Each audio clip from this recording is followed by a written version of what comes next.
है। से ही आदमी ने लड़की को देखा, उसने अधीर होकर सवाल किया, तुम मेरा पीछा क्यों कर रही हो? लड़की ने तुरंत समझाया कि उसका एक्सीडेंट हुआ था और वह इलाज के लिए इस अस्पताल में लाई गई थी। इसी बीच डॉक्टर के ऑफिस से उसकी एक्स गर्लफ्रेंड बाहर आ गई। आदमी ने तुरंत उसकी फिक्र दिखाई, जैसे वह उसे अपनी हथेली पर संभाल लेना चाहता हो। तभी एक्स गर्लफ्रेंड ने लड़की को देखा और पूछा, ये कौन है? आदमी ने दूरी बनाते हुए कहा, ये मेरी बहन है, लिली की सबसे अच्छी दोस्त और कंपनी की कर्मचारी। लेकिन सच्चाई ये थी कि वह लड़की से ज्यादा परिचित नहीं था। हालांकि लड़की की कोई यादें नहीं थी, फिर भी उसके दिल में एक अनकहा सा दर्द उठ रहा था। ये सुनकर एक्स गर्लफ्रेंड ने लड़की की चोटों के बारे में चिंता जताई। लड़की बस कुछ अजीब सी बातें ही कर पाई। तभी नर्स ने उसका नाम पुकारा। लड़की ने माफी मांगी और वहाँ से चली गई। आदमी उलझन में था कि जो लड़की पहले हमेशा उससे चिपकी रहती थी, वह इस बार इतनी आसानी से कैसे चली गई। अगले दिन एक्स गर्लफ्रेंड फिर से लड़की से मिली। उसे पता था कि लड़की पहले आदमी का पीछा करती थी। उसने जानबूझकर पूछा, क्या तुम्हें पता है कि कौन 7 साल तक चार्ल्स का पीछा करता रहा? लड़की ने साफ कहा, चाहे वो लड़की कोई भी रही हो, अगर 7 साल में भी चार्ल्स को नहीं पा सकी तो इसका मतलब है कि वह सिर्फ तुमसे ही प्यार करता है। ये सुनकर एक्स गर्लफ्रेंड और गुस्से में आ गई, क्योंकि लौट कर आने के बाद भी आदमी ने कभी वापस साथ होने की बात नहीं की थी। लड़की ने उसे दिलासा दिया, शायद वह तुम्हारे लिए कोई सरप्राइज तैयार कर रहा होगा। ये सुनकर एक्स गर्लफ्रेंड थोड़ी शांत हुई, लेकिन तभी उसने देखा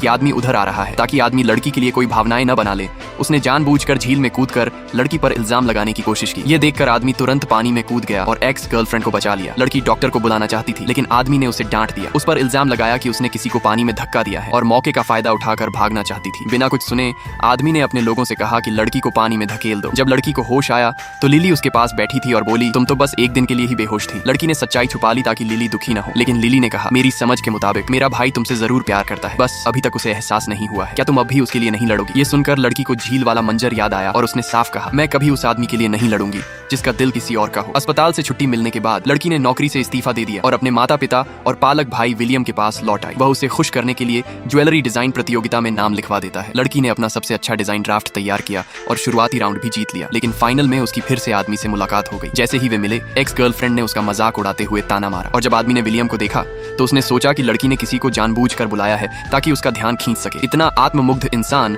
लड़की ने पहले कभी नहीं देखा था। उसने तुरंत कहा, तुम्हें किसी मनोचिकित्सक से चेकअप कराना चाहिए। अगर तुमने दवाइयां नहीं ली हैं तो ऐसे बाहर घूमना बंद करो। फिर उसने विलियम को पकड़कर अपनी सीट पर बिठा लिया। लेकिन जैसे ही विजेता की घोषणा होने वाली थी, आयोजकों ने अचानक बताया कि किसी पर चोरी का शक है। अगले ही पल सबके सामने 2 एक जैसे डिजाइन ड्राफ्ट आ गए और उनमें से एक वही था जो लड़की ने अभी अभी जमा किया था। अब सवाल ये है, क्या लड़की की मेहनत को सचमुच चोरी का नाम दिया जाएगा या सच्चाई सामने आएगी और उसकी इज्जत बच जाएगी? इसका जवाब मिलेगा अगले पार्ट में। तो चैनल को सब्सक्राइब जरूर करो ताकि आगे का सच मिस ना हो। और कमेंट में लिखो, मैं कभी उस आदमी के लिए नहीं लड़ूंगी जिसका दिल किसी और का हो, क्योंकि यही लाइन लड़की की सबसे बड़ी ताकत साबित होती है।